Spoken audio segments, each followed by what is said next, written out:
Hello everyone, आज अपन मोल प्रभाज या मोल अंश पढ़ेंगे। ये क्या होता है आज पूरा का पूरा समझेंगे। इससे पहले आपको क्या करना है, एक अपने चैनल पे वीडियो दे रखा है मोल कॉन्सेप्ट का, यानी मोल अवधारणा। वो आपको पूरा का पूरा देखना। उसके बाद में ये वीडियो, ये जो मोल प्रभाज है या मोल अंश है, ये कॉन्सेप्ट पूरा का पूरा आपको समझ में आएगा। ठीक है, वीडियो को पूरा देखना है, स्किप नहीं करना है। ठीक है, तो चलिए शुरू करते हैं। देखो, मोल अंश या मोल प्रभाज, इसको अंग्रेजी में बोलते हैं मोल फ्रैक्शन। ठीक है, इससे पहले एक एग्जाम्पल के थ्रू समझते हैं। देखो, पहले कुछ मैं समझाता हूँ मोल क्या होता है।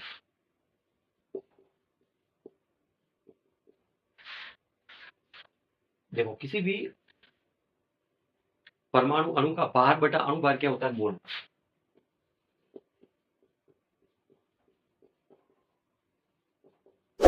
जिसको एन से दर्शाते हैं। ठीक है, अब देखो ये समझते हैं। मान लो कि एक विलयन है। ये क्या है, एक विलयन जिसमें दो प्रकार के मिश्रण मिलाए हुए हैं, एक ए एक और बी। एक मिश्रण कौन सा है, ए, और एक मिश्रण कौन सा है, बी। ए के इस मिश्रण में दो मोल है, मान लो। पहले ये एग्जाम्पल समझोगे, तब ये पूरा का पूरा आराम से एकदम समझ में आएगा। इसके मान लो कि दो मोल है, और इसके मान लो बी के तीन मोल है। ठीक है, अब आपको सवाल में दे रखा, मान लो पूछ लिया कि एक मिश्रण है जिसमें ए के दो मोल है और बी के तीन मोल है, तो इस मिश्रण के ए के मोल प्रभाज निकालो या ए के मोल अंश निकालो। इसको एक्स से दर्शाते हैं। सवाल क्या है, मान लो कि ए के मोल प्रभाज निकालो। तो देखो क्या करना है, मोल प्रभाज होता क्या है, ए के निकालने मतलब ए के mole upon total mole. Total mole कितने, दो प्लस तीन पांच। तो जो ए के मोल प्रभाज कितने हुए, दो बटा पांच। ठीक है, अब मान लो बी के मोल प्रभाज यानी एक्स बी। तो बी के मोल तीन बटा टोटल मोल कितने, दो प्लस पांच। दो प्लस तीन बराबर तीन बटा पांच। मतलब ये हुआ कि मोल प्रभाज ये होता है कि किसी भी विलयन में किसी घटक के मोल प्रभाज उस घटक के मोल तथा टोटल मोलों के अनुपात को मोल प्रभाज कहते हैं या मोल अंश कहते हैं। इसकी परिभाषा समझते हैं, फिर आसानी से समझ में आएगा। देखो,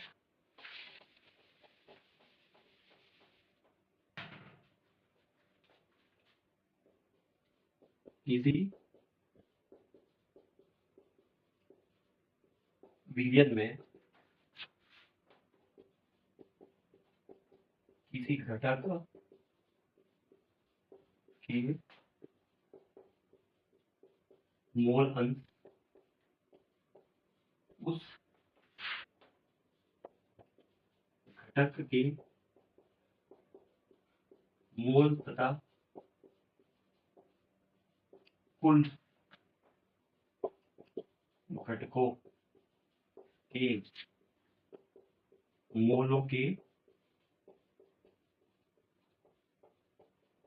अनुपात को कहा जाता है। एक सेकंड ना। हाँ, मोल अंश या मोल प्रभाज, देखो मैंने समझाया पहले। किसी विलयन में किसी घटक, जैसे मान लो ये विलयन है, वापस समझा रहा हूँ। इसमें दो दो घटक या दो कंपाउंड मिलाए हुए हैं या दो पदार्थ मिलाए हुए हैं। किसी घटक के मोल अंश उस घटक के मोल, जिसके भी मोल अंश निकालने, उस घटक के मोल तथा कुल घटकों के मोलों के अनुपात को कहा जाता है। मतलब कि जैसे ए के मोल प्रभाज निकालने, तो उसके मोल तथा दोनों के मोलों के अनुपात को मोल अंश कहते हैं। ठीक है, और ये जो होता है, देखो देखो आप वापस एग्जाम्पल के थ्रू समझो। इसके मान लो दो मोल है और इसके वापस तीन मोल है। ये वापस एग्जाम्पल समझा रहा हूँ। तो आपको दिया रखा है, मान लो पूछ लिया कि, आपको पूछ लिया मान लो कि ए के मोल अंश, इस विलियन में ए के मोल अंश बताओ। ये जो ये मान लो ये सवाल ही है, इस विलियन में ए के मोल अंश बताओ। तो क्या करना है, जैसे मान लो ए के, तो ए के मोल लिखने और बटा टोटल मोल, यानी कि उस विलियन में जितने भी घटक है उनके टोटल मोल। तो ए के कितने मोल है, दो। टोटल मोल कितने, दो प्लस तीन बराबर 2/5 इसका आंसर हो गया। मान लो कि बी के मोल अंश निकालने, बी के मोल कितने 3, टोटल मोल कितने 5, तो इसका आंसर 3/5 हुआ। अब इससे एक कॉन्सेप्ट निकलता है कि जो मिश्रण में जितने भी घटक होते हैं, वापस समझो, मिश्रण में जितने भी घटक होते हैं ए बी सी डी जितने भी, उनके कुल मोल अंशों का योग सदैव 1 होता है। नोट, एक्स ए प्लस एक्स बी बराबर 1। जैसे इस विलयन में 2 घटक दे रखे हैं, तो जो मतलब ए के मोल अंश और बी के मोल अंश का योग कितना होगा 1। आई बात समझ में? यानी कि मिश्रण में जितने भी घटक है उनके मोल अंशों का योग सदैव 1 होगा। अब इनको समझो कैसे होगा, देखो जैसे कि ए के मोल अंश कितने हैं 2/5, ठीक है। बी के मोल अंश कितने हैं 3/5, इनको जोड़ो, 5 आई नीचे रसक लिया, 2 प्लस 3, 5/5 कितने हुए 1। तो ये बात सत्य हुई कि नहीं हुई? ए के मोल अंश और बी के मोल अंश अंशों का योग कितना होगा 1। तो ये एग्जाम्पल के थ्रू भी समझ लिया कि इसका योग कितना होगा 1। आई बात समझ में? वापस एक बार क्विक एकदम रिवाइज कर लेता हूँ। जो मोल अंश होता है वो क्या होता है कि किसी भी मिश्रण में किसी घटक के मोल अंश उस घटक के मोल तथा कुल मोलों के अनुपात को कहा जाता है। मिश्रण में जितने भी घटक होते हैं, यानी मिश्रण में मान लो 2 घटक है, तो उन दोनों के मोल अंशों का योग सदैव 1 होगा। एग्जाम्पल के थ्रू भी समझ लिया। और जो मोल अंश होता है उनका, जो मोल अंश होता है इसका कोई मात्रक नहीं होता है, ये बात याद रखना। मात्रक नहीं होता, वो कैसे देखो,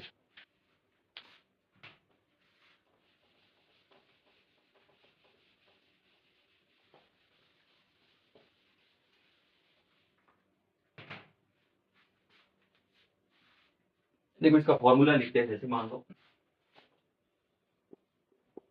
ए के मोल अंश, यानी कि ए के मोल, यानी मोल को एन से दर्शाते हैं, अपन टोटल मोल यानी कि N A plus N B, ये हो गया ए के मोल अंश का सूत्र।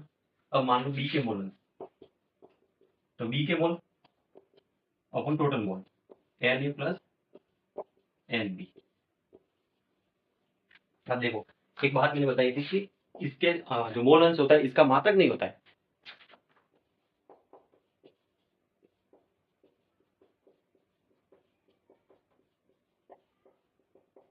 देखो कैसे नहीं होगा, फॉर्मूला क्या है, ऊपर भी मोल है नीचे भी मोल है, मोल ऊपर भी मोल और नीचे भी मोल है, ठीक है। तो जैसे मोल बटा मोल क्या होगा, कुछ नहीं, मोल से मोल कटा तो मतलब मात्रक ही नहीं, मोल अंश क्या है मात्रक ही नहीं। अब इस पर थोड़ा एक दो सवाल लगाते हैं तो आपको पूरा का पूरा कॉन्सेप्ट एकदम क्लियर हो जाएगा। पहला सवाल है कि 40 ग्राम सोडियम हाइड्रोक्साइड को 90 ग्राम जल में घोला गया है, तो प्रत्येक घटक के मोल प्रभाव ज्ञात कीजिए। देखो सवाल क्या है,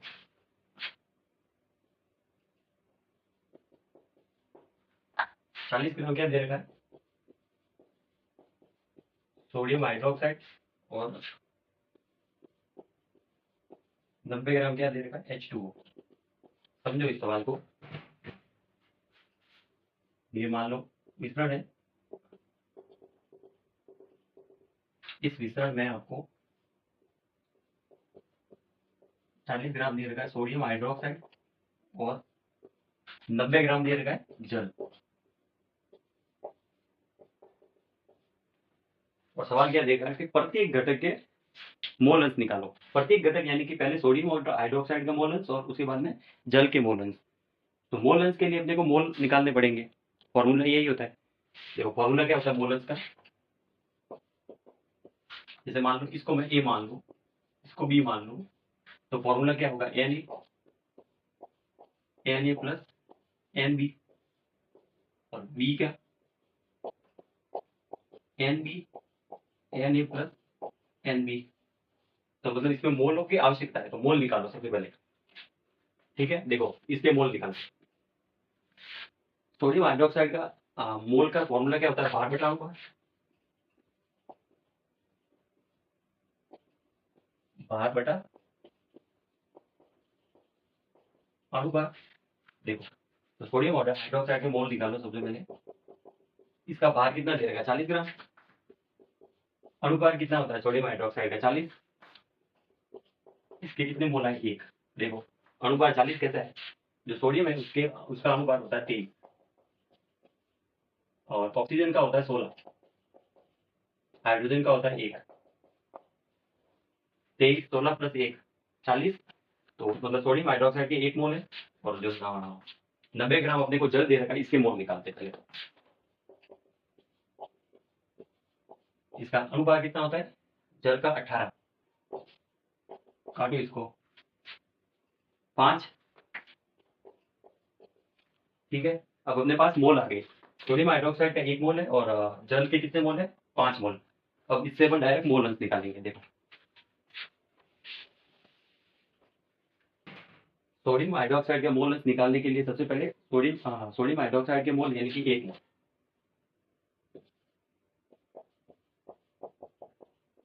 मोल अंश सोडियम हाइड्रोक्साइड के 1 मोल। कुल मोल कितने 1 प्लस 5 6, तो इसका आंसर क्या होगा। इस मिश्रण में सोडियम हाइड्रोक्साइड के मोल अंश कितने हैं 1/6। H2O के निकालते हैं। H2O के मोल कितने हैं 5, टोटल मोल कितने हैं 6, तो 5/6 जो मोल अंश है वो इसके इस मिश्रण में कितने किसके हैं हाइड्रोजन के। आई बात समझ में। दूसरा सवाल देखते हैं।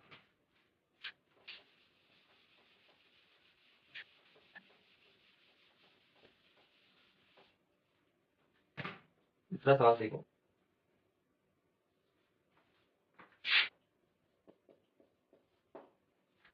देखो मान लो कि सवाल ये है कि किसी मिश्रण में घटक ए के मोल अंश है मान लो 0.2, किसी मिश्रण में घटक ए के मोल अंश कितने हैं 0.2, तो घटक बी के मोल अंश बताएं। मान लो किसी मिश्रण में सवाल क्या दे रखा है। देखो एक सेकंड देखो, ये कोई मिश्रण है, सवाल क्या दे रखा है वापस देखो पूरा। किसी मिश्रण में घटक ए के मोल अंश दे रखे और घटक बी के मोल अंश निकालने हैं। ठीक है, तो ये मिश्रण है, इसमें जो ए है इसके जो मोल अंश कितने हैं 0.02। अपने को जो बी है, बी मान लो कोई है, उसके मोल अंश निकालने। ठीक है, तो मैंने एक नोट में लिखाया था कि जो किसी भी मिश्रण में जो मोल अंश है, जैसे मान लो एक्स ए प्लस एक्स बी, उनका जो योग होता है वो सदैव 1 होता है। ठीक है, तो हमारे पास एक्स ए के मोल अंश कितने 0.02,